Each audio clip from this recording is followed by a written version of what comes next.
ایک صاحب نے سوال کیا کہ سالگرہ کی شرعی حیثیت کیا ہے؟ کیا سالگرہ کی دعوت میں جانا اور اس کی مبارکباد دینا جائز ہے؟ نیز یہ بھی بتا دیں کہ اگر سالگرہ کی تقریب جس تاریخ کو سال پورا ہو رہا ہو اس کے علاوہ کسی دن کیا جائے تو یہ بھی سالگرہ کے زمرے میں آئے گا یا نہیں؟ دیکھیں، سالگرہ کی یہ جو رسم ہے نا، یہ بالکل ایک فضول رسم ہے، شریعت میں اس کا کوئی تصور موجود نہیں ہے،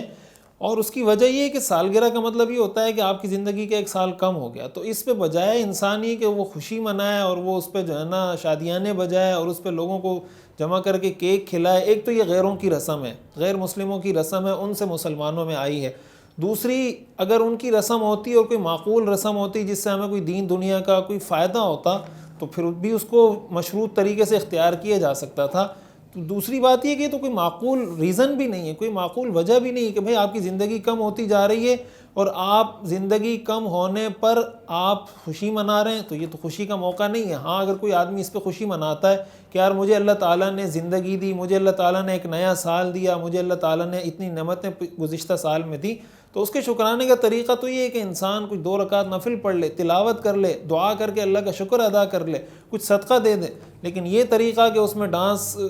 ہو رہا ہے، اس میں گانے بج رہے ہیں، اس میں جناب شور شرابہ ہو رہا ہے، اس میں بے حیائی ہو رہی ہے، مخلوط محفلیں ہو رہی ہیں، اس میں کیک کٹ رہے ہیں اور پتہ نہیں کیا کیا ناجائز کام اس کے اندر ہوتے جا رہے ہیں، ایسے کاموں کو اگر سالگرہ ہم کریں گے تو ظاہر ہے ایسی کسی تقریب کی، ایسے کسی کام کی شریعت کیسے اجازت دے سکتی ہے؟ باقی انہوں نے یہ جو کہا کہ سالگرہ کی تقریب جس سال کو پورا ہو رہا ہے اس کے علاوہ کسی اور دن کر دیا جائے،